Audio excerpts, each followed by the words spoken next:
Здравейте, уважаеми зрители! Днес в офиса на Народно социално движение ни гостува Калоян Христов, председател на Младежкото ВМРО в България. Здравейте, господин Христов! Здравейте, благодаря за поканата. Темата, на която ще се спрем днес е много вероломен опит да се погази и да се обругае българската история във връзка с датата 27 ноември, която честваме 105 години от подписването на Ньойския мирен договор.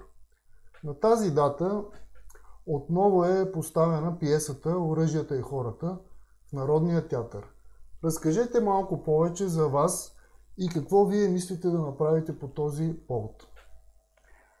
Както всяка година по случай годишна от подписването на Ньойския мирен договор, ние организираме мероприятието Български марш.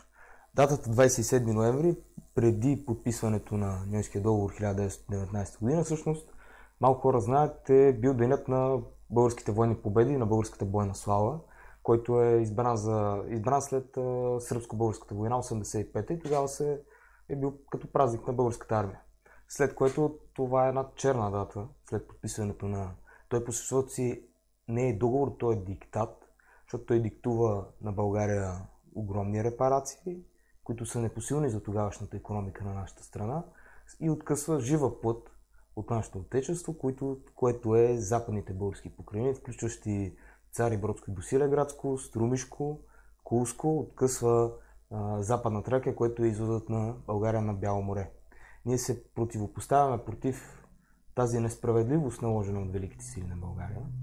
И за да бъде още по-черна тази дата, гледаме как едни безродници за пореден път излъчват една пиеса "Оръжията и човекът", както вие споменахте по-рано на Бърнал Шоу, която е една открита гавра с нашето национално чувство като българи, открита гавра с достоинството, морала на българина и гавра към нашата армия и нашите военни победи. Разкажете подробно за похода и какъв ще е неговия маршрут, какви са лозунгите, които там мислите да покажете? Маршът е на 27 ноември от 19 часа. Събираме се на мястото 1 и 6 пехотни софийски полкове, или по-известно като Лъвчето на НДК, от 19 часа. Това е традиционен марш, който се организира абсолютно всяка година. Първото такова мероприятие, шествие, се е провело 1919 година, директно след подписването на Ньойския диктат. Тогава спонтанно група студенти от Софийския университет се организират и отиват на литургия Света неделя. След което Света неделя масата, хилядното множество от хора се отправят към къща на народния поет Иван Вазов. Хората тогава са били толкова отчаяни, че са търсили единствената утеха в патриарха на българската литература. И когато стига до неговия дом, Вазов казва не повече от 2-3 изречения, след което се разплаква. И последните думи, с които той завършва, е, че жив е българският бог. Тази година маршрутът няма да е точно традиционен.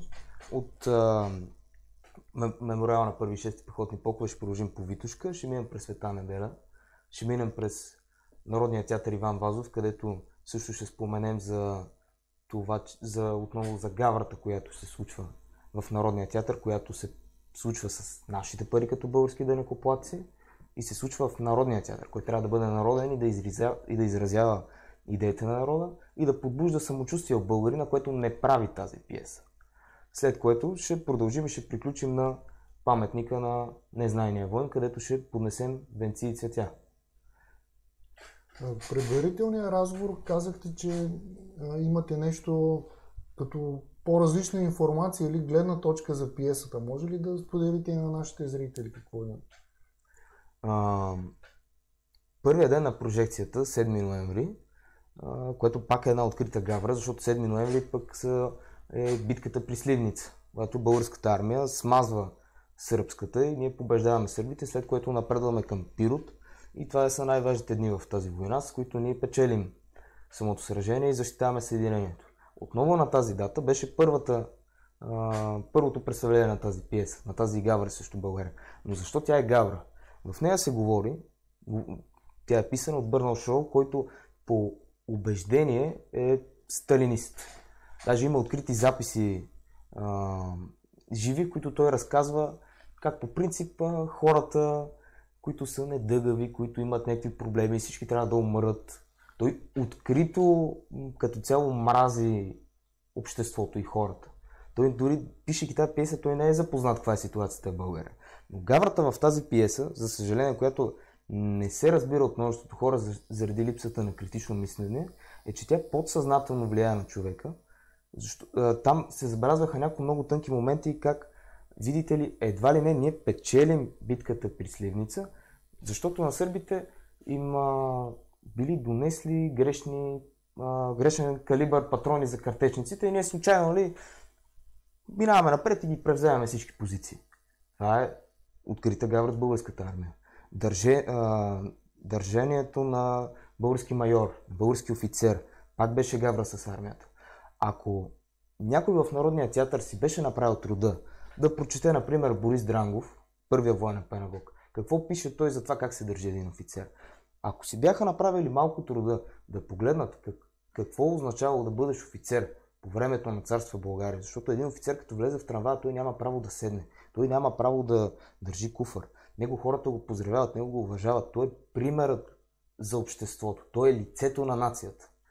И тези открити гаври, викания, подигравки с хигиената на българите, дори с настроението на положението на жената в семейството. Всичко това беше една открита подигравка срещу нацията. Именно за това всъщност една голяма маса хора се събра на 7 ноември, за да протестира срещу тази пиеса.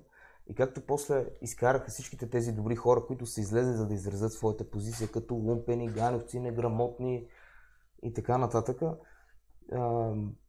тази маса, която ни изкара такива протестиращите, всъщност не разбра, че провокацията не дойде от протеста, а тя дойде от управлението на Народния театър и от директора Василев, който открито излезна и провокира протестиращите. Той излезе с глава напред, изперчи се, айде, какво ще ми направите? И той очаква нормална реакция. Няма как. СДВР излезнаха с позиция на другия ден, че всичките ексцесии в Народния театър са именно заради провокацията на директора на Народния театър. И аз тук искам да добавя нещо. На кадри се вижда как великият световно известният актьор Владо Пенев блъска жена, и то доста грубо, и след това тръгва да го защитава, че той е бил жертва на насилие. Да. Вие казахте също, че сте имали проблем с билета. Да. Били сте си закупил билет. Какво стана? Много малко от хората, които си бяха купили билети, въобще бяха допуснати по Народния театър. И аз и група мои познати приятели, съратници, които имахме билети, успяхме да влезем в Народния театър, след което имахме на един телефон закупени 10 онлайн билета. Като тръгнахме да влизаме, бяхме спряни от охранителите, след което се случи спречкване. 30 секунди по-късно всичките тези билети, които са закупени, бяха обявени за невалидни. И ние не бяхме допуснати. Тоест, наблюдаваме един двоен стандарт. Едни хора могат да гледат пиесата, други не може. Защо? Все пак, вие сте успял вътре да влезете. Да, аз влязох с журналистическа карта. Това е много интересно за хората. А там имаше още по-абсурдната ситуация, защото аз като влязох ми назначиха 2-3 човека от охраната на театъра, които просто да ме придружават. Те ме прибираха като ходя до тоалетно. Не знам, терорист ли съм, нищо не носех в себе си, да кажа човек. Бях облечен нормално. След което после ми назначиха полицаи, след което ми казаха къде да седна. Седнаха между мен, пак едва ли не да не направя някаква провокация срещу самата пиеса. В крайна сметка, в самата зала положението беше трагично, защото имаше под 50 човека. Това говорим за първия ден, 7 ноември. И там наблюдавахме откритата гавра срещу българина, която се излучи и в национален ефир. Имаше... по коя телевизия? По BTV. По BTV се го излучи. Да. Даже мисля, че още може да се намери записа от пиесата и да се забележат всъщност конкретни моменти, които са открита гавра. Много интересно, че пиесата е направена по такъв начин, че много хора ми звъняха след това, че тя излиза едва ли не като една любовна сатира. И проблема е, че между тази любовна сатира, така наречена, по много тънък и много интересен начин са вкарани тези моменти на антибългарската пропаганда и антибългарската позиция, именно тази открита гавра с армията. Има една сцена в началото, която жената на един български офицер спасява един швейцарец, но е на служба в сръбската армия в нейната къща. Вие представите ли си жена на офицер да спасява какъвто и да е сърбин или човек от тяхната армия, който допреди няколко дни е палил къщи, дворове, навлизал в България и е търсил да убие именно съпруга й. Всъщност той не е съпруг, трябва да е бъдещ съпруг последствие. И те го укриват. Нали? Това пак е една открита гавра. Нали? Това е недопустимо в семейство на майор. И напук на всички соросоиди, които така претенциозно твърдят, че те са умните, те са красивите, те са младите. Аз на самия протест видях много млади хора, които родолюбци бяха излезли с чиста съвест да защитят българската история. И ето сега срещам и вас, вие така също сте един млад българин. И на този марш, доколкото аз знам по случай Ньойския договор, също се събират много, основно млади хора. Да.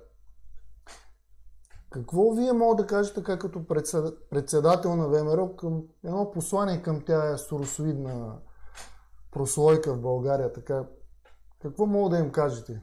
Те обикновено много обичат да цитират Гьобел за това, че една лъжа каза на 100 пъти става истина. И те работят именно на точно този принцип. Защото манипулирайки, лъжейки, изопачавайки истина, те си мислят, че могат да повлияят на голяма част от обществото по този начин. Въпросът е, че те не могат да довършат цитата на Гьобелс, който тук го перефразирам, че казва, че една лъжа, колкото и да бъде изопачавана, тя в крайна сметка остава лъжа. И нейната същност не може да бъде прикрита, защото истината най-накрая излиза наяве. И когато имаш едни реални факти, и то не един, не два, не три, 10, 15 факти, когато имаш една истина, когато имаш едни будни хора, които имат реална позиция, които я защитават и имат реална кауза зад себе си, ти не можеш да пренебрегнеш това.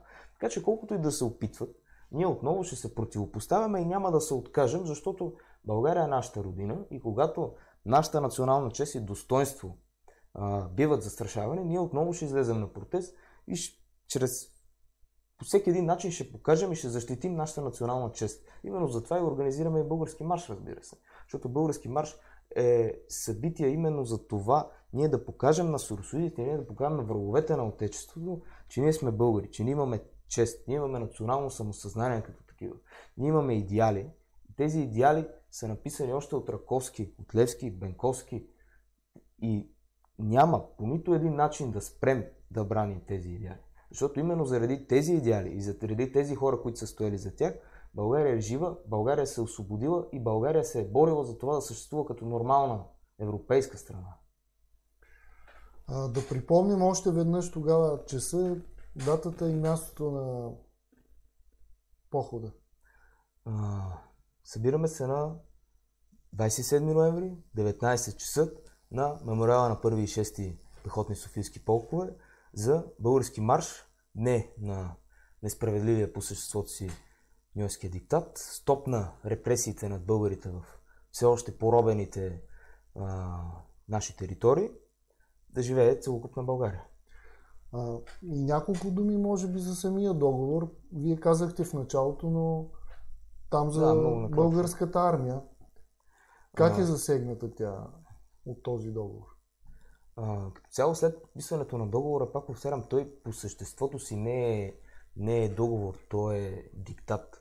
На самото отношение към българската делегация, която начало с Стамбулийски отива да подписва договора, на тях не им се дава възможност хотела, който ги настанят, нито да излизат от него, нито нищо. Дава им се една химикалка с един лист, след което просто им се казва да го подпишат. Няма избор, това няма договорки. Това по съществото си е един диктат. След неговото подписване, освен откъсването на живата плът от българските земи, България е принудена да го кажем, да разкости своята армия. Бройката на армията е намалена на под 20 000 души.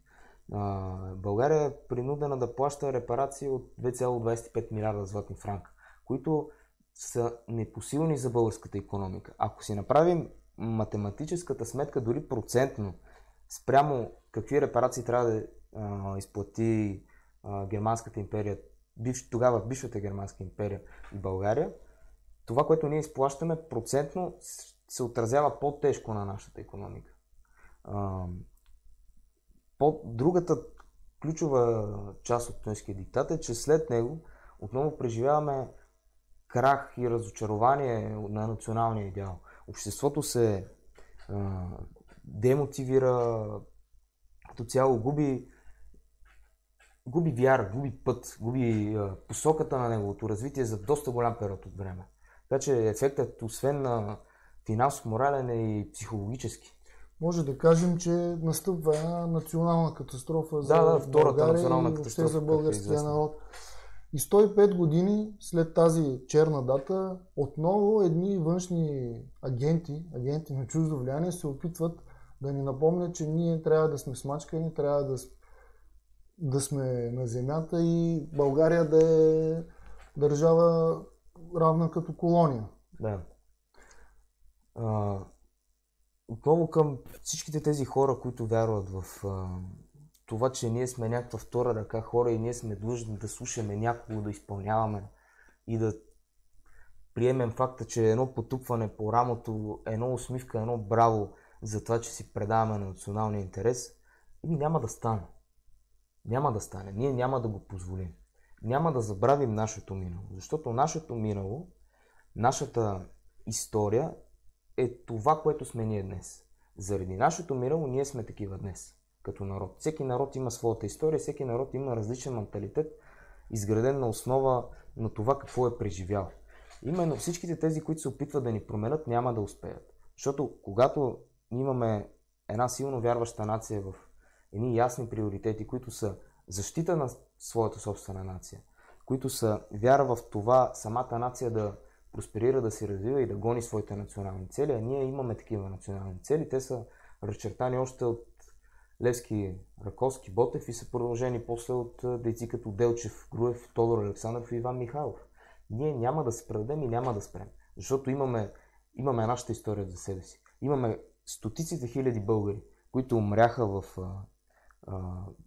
Априлското въстание, в Илинденско-Преображенското въстание, в Горно-Джумайското въстание, умряха в Балканските войни, в Първата световна война, дадоха живота си и във Втората световна война, за да ние бъдем тук днес като хора, за да ние можем да водим този диалог и за да ние изразяваме мнение, позиция, оценка и да се борим за нашата страна. Защото България е наша. Защото България не е нито на соросоидите, България не е нито на чуждестранните агенти и на хората, които ни гледат като трета ръка или като колония или като нещо. България е на наша. Тя е на нас, българите. И тя ще бъде и на нашите деца. И нашата мисия днес е да направим така, че България да е по-успешна за нашите деца.